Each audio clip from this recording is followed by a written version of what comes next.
জনগণকে দেওয়া সরকারের প্রতিশ্রুতি বিন্দুমাত্র পরিবর্তন হবে না বলেছেন প্রধানমন্ত্রী। চালু হলো ফ্যামিলি কার্ড বিতরণ, কৃষক কার্ড প্রদান শুরু আগামী মাসে। 1 কোটি টাকা ঘুষ চাওয়ার অডিও সাবেক প্রসিকিউটর সাইমু মেরি নিশ্চিত করেছেন সাইবার বিশেষজ্ঞরা। দুর্নীতির বিরুদ্ধে জিরো টলারেন্স জানালেন চিফ প্রসিকিউটর। পেট্রোল পাম্পে দীর্ঘ লাইন, জরুরি প্রয়োজন ছাড়া ব্যক্তিগত গাড়ি ব্যবহারে বিরত থাকছেন অনেকেই। আপাতত বাড়ছে না বিদ্যুৎ জ্বালানির দাম।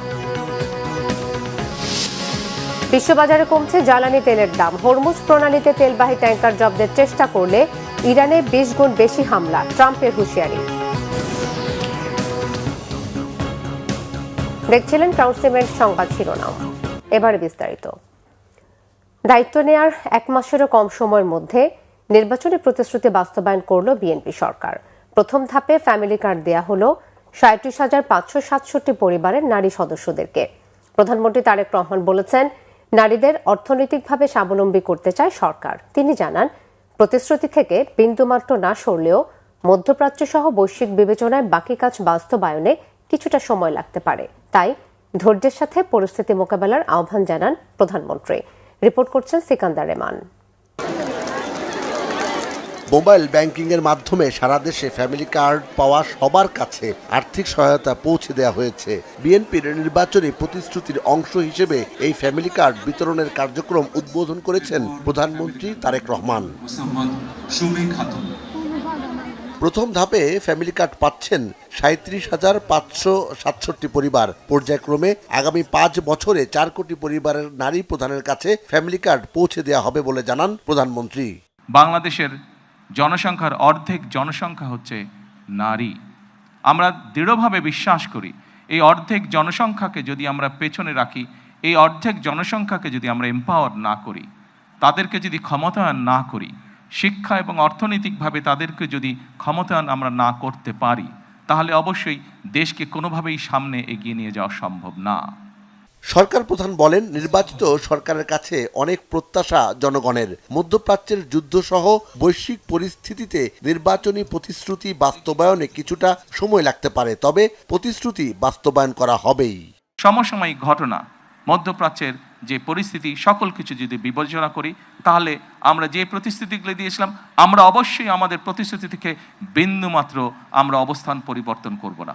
হয়তো সমসাময়িক বৈশ্বিক পরিস্থিতির কারণে ক্ষেত্র বিশেষে হয়তো আমাদের কিছু কিছু ক্ষেত্রে সময় বেশি লাগতে পারে প্রতিশ্রুতিগুলো বাস্তবায়নের জন্য। যে আসুন আমরা ধৈর্যের সাথে সমগ্র পরিস্থিতি মোকাবেলা করি, আমরা ধৈর্যের সাথে সুন্দরভাবে আমাদের এই দেশটিকে গড়ে তুলি। নির্বাচনের আগে দেয়া অন্যান্য প্রতিশ্রুতি ধারাবাহিকভাবে বাস্তবায়নের কথা জানান প্রধানমন্ত্রী। এপ্রিল মাসে কৃষক কার্ড বিতরণের কথাও জানান তিনি। এই প্রতিশ্রুতি নয়, আমরা আরও কিছু প্রতিশ্রুতি করেছিলাম, তার মধ্যে যেগুলো আমাদের প্রায়োরিটি প্রয়োজন ছিল, তার মধ্যে আরেকটি আছে কৃষক কার্ড। সেই কৃষক কার্ডের কাজও আমরা শুরু করেছি ইনশাআল্লাহ। ঠিক আজকের এই অনুষ্ঠানে আমরা যেভাবে 37,000 মানুষের কাছে, 37,000 নারীর কাছে আমরা ফ্যামিলি কার্ড তুলে দিতে সক্ষম হয়েছি, ঠিক একইভাবে আগামী মাসের ভেতরে আমরা কৃষক ভাইদের কাছেও, বহু কৃষক ভাইদের কাছে আমরা কৃষক কার্ড তুলে দিতে সক্ষম হব ইনশাআল্লাহ। করাইলের পাশাপাশি সাততলা, ভাসানটেক সহ মিরপুরের আরও কিছু বস্তিবাসীকে শুরুতে দেয়া হচ্ছে এই family card. Sikandar রেমান, Bangla vision. স্থানীয় সরকার, পল্লী উন্নয়ন ও সমবায় মন্ত্রী মির্জা ফখরুল ইসলাম আলমগীর বলেছেন, ফ্যামিলি কার্ড শুধু একটি পরিচয়পত্র নয়, এটি একটি শক্তি ও ক্ষমতার প্রতীক। এই কার্ডের মাধ্যমে পরিবারের নারী প্রধানরা শুধু আর্থিক সুবিধাই পাবেন না, বরং সমাজে তাদের অবস্থান আরও দৃঢ় হবে এবং নারীর ক্ষমতায়নে গুরুত্বপূর্ণ ভূমিকা রাখবে। ঠাকুরগাঁও সদর উপজেলার রহিমানপুর ইউআই আলিম মাদ্রাসা প্রাঙ্গণে জেলা প্রশাসন আয়োজিত ফ্যামিলি কার্ড বিতরণ কার্যক্রমের উদ্বোধন করে এসব কথা বলেন মন্ত্রী। তিনি বলেন, পর্যায়ক্রমে দেশের সকল পরিবারের নারী প্রধানদের ফ্যামিলি কার্ডের আওতায় আনা হবে, এমনকি সরকারি কর্মকর্তা কর্মচারীদের পরিবারও এর বাইরে থাকবে না। ঠাকুরগাঁও জেলাবাসীর দীর্ঘদিনের প্রত্যাশা বিমানবন্দর পুনরায় চালু করা, মেডিকেল কলেজ ও বিশ্ববিদ্যালয় প্রতিষ্ঠা এবং যোগাযোগ ও শিক্ষা খাতে উন্নয়নের জন্য কাজ চলছে বলেও জানান মির্জা ফখরুল ইসলাম আলমগীর। সারা দেশে মাত্র 14টা ইউনিয়নকে বেছে নেওয়া হয়েছে, যার মধ্য থেকে মাত্র আপনার 550, 600, 700 এরকম পরিবারকে আপনার এই কার্ডটা দেওয়া হবে। কারণ এটা হচ্ছে প্রাথমিক পর্যায়ে, এটাকে বলে আপনার একটা পাইলটিং প্রজেক্ট, অর্থাৎ আমরা আগে পরীক্ষা করছি যে এই কাজগুলো কিভাবে করা যাবে। এই কাজগুলো করতে গিয়ে অনেক ভুল ত্রুটি হবে, অনেক হয়তো বাদ পড়তে পারেন, অনেকে মানে তথ্যগুলো ঠিক নাও আসতে পারে।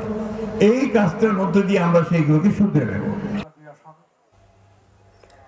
1 কোটি টাকা চেয়ে অডিও ফাঁসে প্রসিকিউটরদের সতর্ক করেছেন চিফ প্রসিকিউটর আমিনুল ইসলাম। মঙ্গলবার চিফ প্রসিকিউটরের কনফারেন্স রুমে সকাল 9:30টায় শুরু হওয়া রুদ্ধদ্বার বৈঠক শেষে একথা জানান তিনি।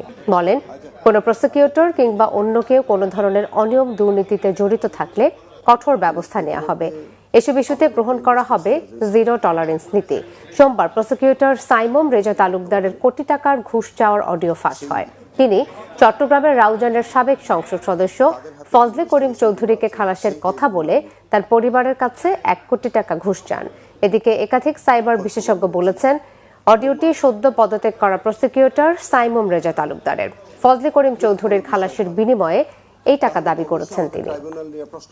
প্রশ্ন উঠে, আমাদের ইমেজ সংকট হয় এবং এইগুলি, এটা তো সঙ্গত কারণেই যে এরকম প্রশ্ন উঠবে কেন। আমার পিরিয়ডে, আমার কর্মকালে কোনো প্রসিকিউটর যদি তার বিরুদ্ধে নিম্নতম কোনো দুর্নীতির অভিযোগ ওঠে, সাবস্টেন্টিভ কোনো অভিযোগ যদি আমি পাই, আমি তাকে স্পেয়ার করব না। মোটরযান প্রতি সরকার নির্ধারিত সীমায় জ্বালানি সরবরাহ করছে পাম্পগুলো। জ্বালানি পেতে দীর্ঘ লাইনে অপেক্ষা করতে হচ্ছে। পরিস্থিতি মোকাবেলায় জরুরি কাজ ছাড়া গাড়ি ব্যবহার থেকে বিরত থাকছেন অনেকেই। বিস্তারিত মোবাশের আহমদের রিপোর্টে। মধ্যপ্রাচ্যে যুদ্ধ পরিস্থিতি ও ইরান হরমুজ প্রণালী বন্ধ রাখায় বিশ্ববাজারে জ্বালানি সরবরাহে সংকট তৈরি হয়েছে, যার প্রভাব পড়েছে বাংলাদেশেও। পরিস্থিতি মোকাবেলায় জ্বালানি ব্যবহারে মিতব্যয়ী হতে জনসাধারণের প্রতি আহ্বান জানিয়েছে সরকার। সরবরাহ বেশি দিন ধরে রাখতে মোটরযান প্রতি জ্বালানি দেওয়ার সীমা বেঁধে দেওয়া হয়েছে, যা মেনে তেল সরবরাহ করছে পাম্পগুলো। এতে দীর্ঘ লাইনে অপেক্ষা করতে হলেও জ্বালানি তেল পাচ্ছেন সবাই। 2 লিটার করে তেল প্রতিদিন নিতে পারতেছি, হয়তো একটু কষ্ট হয়, লাইনে দাঁড়াইতে হয়। তেল পাচ্ছিলাম না বলতে প্রতিদিন যেভাবে লাইনে দাঁড়িয়ে নিতে হয়, যেমন অফিসিয়াল কাজের মধ্যে আমি সময়টা বের করতে পারছিলাম না। খুবই ইমার্জেন্সি, দ্যাটস ওয়াই বাইক বের করে এই লাইন ধরে তেল নিয়ে আমার এখন কাজে যেতে হবে। 10 লিটার তেল দিলে এই জ্বালানি দিয়ে তো কোথাও যে একটা ভালো একটা টোর দিয়ে আসা যায় না, তো কাজ হবে না। এটা অযথা রাস্তায় জ্বালানি পড়তে হবে যানজটে, বসের তো আর কোনো লাভ হইল না, তো গাড়ি নেওয়াতে না নয় বেটার। ডিউটি কমাই দিছে, কোচিং ডিউটিগুলো রিক্সা দিয়ে করাই, সারে সকালে নামাই দিয়ে আসি, বিকালে সে রিক্সাতে চলে আসে। যারা মজুত করতেছে তারা তো অসাধু লোক, তারা তো কখনো দেশের ভালো চায় না। মহানগর এলাকায় রাইড শেয়ার করা মোটরসাইকেলগুলোর জ্বালানি 2 লিটার থেকে বাড়িয়ে 5 লিটার করা হয়েছে। মঙ্গলবার বিপিসি এক বিজ্ঞপ্তিতে এ তথ্য জানিয়েছে। এদিকে কিছু পাম্প তেল সরবরাহ সংকটে তাদের বিতরণ কার্যক্রম বন্ধ রেখেছে। মোবাশের আহমেদ, বাংলা ভিশন, ঢাকা। সরবরাহ বাড়িয়েও অস্বাভাবিক চাহিদা ও উদ্বেগের কারণে জ্বালানি তেল নিয়ে মানুষের উৎকণ্ঠা কমানো যায়নি বলে মন্তব্য করেছেন বিদ্যুৎ, জ্বালানি ও খনিজ সম্পদ প্রতিমন্ত্রী অনিন্দু ইসলাম অমিত। সচিবালয়ে জ্বালানি মন্ত্রণালয়ে এক সংবাদ সম্মেলনে তিনি এসব কথা বলেন। বিদ্যুৎ ও জ্বালানি নিয়ে আগেও কোনো সংকট ছিল না, এখনো নেই বলে আশ্বস্ত করেছেন বিদ্যুৎ ও জ্বালানি প্রতিমন্ত্রী। তিনি বলেন, বিদ্যুৎ জ্বালানি কোনোটারই কোনো সংকট নেই, তাই এই মুহূর্তে বিদ্যুৎ বা জ্বালানির মূল্য বাড়ানোর কোনো পরিকল্পনাও নেই সরকারের। মধ্যপ্রাচ্যে যুদ্ধ দীর্ঘ হলে যুক্তরাষ্ট্র, মালয়েশিয়া, ইন্দোনেশিয়া, সিঙ্গাপুর ছাড়াও আফ্রিকার দেশগুলো থেকে জ্বালানি আনা হবে বলে জানান তিনি।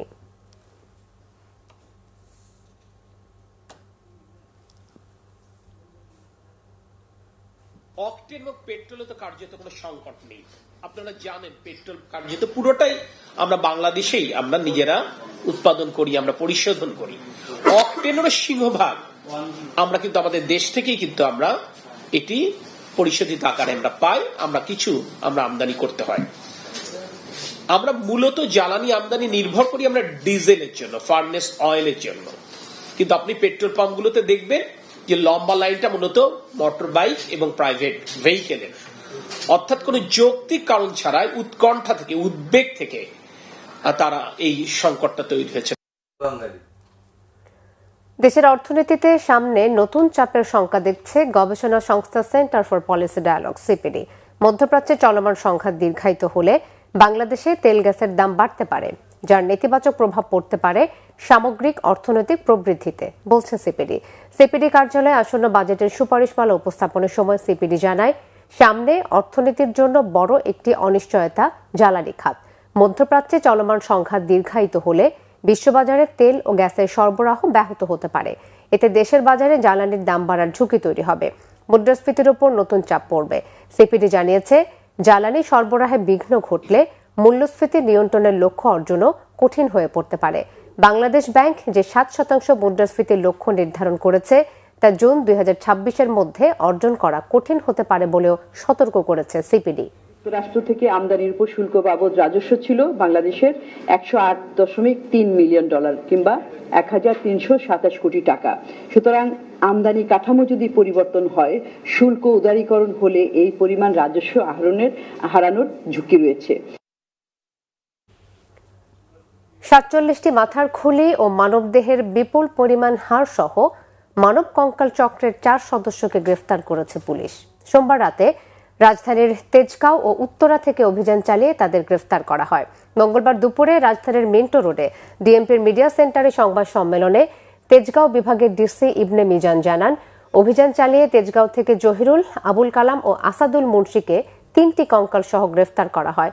পরে তাদের দেয়া তথ্যে উত্তরা স্যাপোরো ডেন্টাল ও হাসপাতালের হোস্টেলে অভিযান চালিয়ে গ্রেফতার করা হয় শিক্ষার্থী ফয়সালকে এবং তার কাছ থেকে উদ্ধার করা হয় আরও 44টি কঙ্কাল।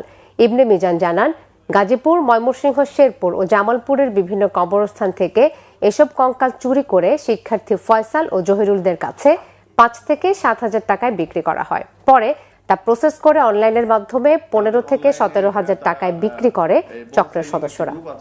এই গ্রুপে তার 700 জন কর্মী তারা কাজ করে এবং গ্রুপ মেম্বার 20,000-এর মতো। 8,000 টাকায় কেনে মাঠ পর্যায় থেকে, এরপরে সেল করে 15-20,000, মানে যার কাছে যা পায় তাদের কাছে। তারা যে কঙ্কাল বিক্রি করে এটি অনেকে জানে আর কি, তাদের ক্যাম্পাসের অনেকে জানে। যখন কেউ কঙ্কাল ক্রয় করতে আসে কিংবা অনলাইনে বুকিং দেয়, তখন তারা তাকে এটা হয়তো একটা সময় নেয়, নির্দিষ্ট সময়, যে 1 সপ্তাহ, 2 সপ্তাহ, 3 সপ্তাহ পরে সে প্রোভাইড করবে। এরকম সময় নেওয়ার পরে তারা কঙ্কালটি তার কাছে সেল করে। একদিনের ব্যবধানে বিশ্ববাজারে কমেছে অপরিশোধিত জ্বালানি তেলের দাম, নেমেছে $100 নিচে। এমন অবস্থায় মার্কিন প্রেসিডেন্ট ডোনাল্ড ট্রাম্প তেহরানকে হুঁশিয়ার করে বলেছেন, হরমুজ প্রণালীতে তেলবাহী ট্যাঙ্কার জব্দের চেষ্টা করলে ইরানে 20 গুণ বেশি হামলা চালাবে যুক্তরাষ্ট্র। বেশি বাড়াবাড়ি করলে হরমুজ প্রণালী দখলেও হুমকি দিয়েছেন তিনি। যদিও এর আগে সাংবাদিকদের সাথে আলাপে শীঘ্রই ইরান যুদ্ধের সমাপ্তি টানার কথা জানিয়েছেন ট্রাম্প। এদিকে ইরানের ইসলামিক বিপ্লবী গার্ড হুঁশিয়ার করে দিয়ে বলেছে, যুক্তরাষ্ট্র নয়, যুদ্ধের শেষ ঠিক করবে তেহরান। এরই মধ্যে সোমবার রাতভর তেহরান ও লেবাননে হামলা চালিয়েছে ইসরায়েল ও যুক্তরাষ্ট্র। পাল্টা হামলা চালিয়েছে ইরানও। শহীদ আরাফাতের ডেস্ক রিপোর্ট। টানা 11তম দিনে ইরানে হামলা অব্যাহত রেখেছে ইসরায়েল ও যুক্তরাষ্ট্র। এর মধ্যেই হরমুজ প্রণালী নিয়ে ইরানকে কড়া হুঁশিয়ারি দিয়েছেন মার্কিন প্রেসিডেন্ট ডোনাল্ড ট্রাম্প। ওই পথে যুক্তরাষ্ট্রের কোনো তেলবাহী ট্যাঙ্কারে হামলা বা আটকানো হলে ইরানের মাটিতে 20 গুণ বেশি শক্তি দিয়ে হামলা চালানো হবে, এমন হুমকি দেন প্রেসিডেন্ট ট্রাম্প। প্রয়োজনে হরমুজ প্রণালী যুক্তরাষ্ট্রের দখলে নেওয়া হবে বলেও জানান তিনি। সোমবার কয়েক দফায় এসব কড়া বার্তা দিয়ে প্রেসিডেন্ট ট্রাম্প বলেন, ইরানে এমন সব লক্ষ্যবস্তুতে হামলা চালানো হবে যাতে তারা কখনোই জাতি হিসেবে দাঁড়াতে না পারে। এদিকে ইরানে হামলার তীব্রতা আরও বাড়িয়েছে ইসরায়েল ও যুক্তরাষ্ট্র। পূর্ব তেহরানের একটি আবাসিক এলাকায় ভয়াবহ হামলা চালিয়ে অন্তত 40 জনকে হত্যা করেছে তারা। তেহরান ও ইস্পাহান সহ অন্যান্য বড় শহরগুলোতেও হামলা জোরদার করেছে মার্কিন বাহিনী। হামলা চলছে লেবাননের বিভিন্ন শহরেও। স্থল অভিযানে হিজবুল্লাহ যোদ্ধাদের সাথে ইসরায়েলি বাহিনীর দফায় দফায় সংঘর্ষের তথ্য আসছে। যুক্তরাষ্ট্রের সাথে আর কোনো আলোচনা যেতে চায় না তেহরান। যুদ্ধ চালিয়ে যাওয়ার ঘোষণা দিয়ে ইসলামিক বিপ্লবী গার্ড IRGC ইসরায়েল ও মধ্যপ্রাচ্যে মার্কিন ঘাঁটি লক্ষ্য করে হামলা অব্যাহত রেখেছে। রাতভর হামলা হয়েছে বাহরাইন, কুয়েত, সৌদি আরব সহ মধ্যপ্রাচ্যে মার্কিন ঘাঁটিগুলোতে। বাহরাইনে 1 জন নিহত হয়েছে। কুয়েত, সৌদি আরব ও সংযুক্ত আরব আমিরাত বেশ কয়েকটি মিসাইল ও ড্রোন ভূপাতিত করার দাবি তুলেছে। মধ্যপ্রাচ্যে সামরিক নজরদারি বাড়াতে বিমান ও সংযুক্ত আরব আমিরাতে মিসাইল পাঠানোর ঘোষণা দিয়েছে অস্ট্রেলিয়া। এই পরিস্থিতিতে একদিনের ব্যবধানে বিশ্ববাজারে কমেছে অপরিশোধিত জ্বালানি তেলের দাম। ব্যারেল প্রতি ব্রেন্ট ক্রুড তেল $88 থেকে $98 মধ্যে ওঠানামা করছে। Shahid Arafat, Bangla vision, news desk. এই ছিল এখনকার মতো। পরের সংবাদ সন্ধ্যে 6টায়, এর আগে 5টায় রয়েছে নিউজ টপ 10 দেখার আমন্ত্রণ রইল। এছাড়া বাংলা ভিশন সংবাদ ও সংবাদ সংশ্লিষ্ট অনুষ্ঠান দেখতে ভিজিট করুন www.bvnews24.com ও facebook.com/banglavisionnews এবং সাবস্ক্রাইব করুন youtube.com/banglavisionnews। ধন্যবাদ।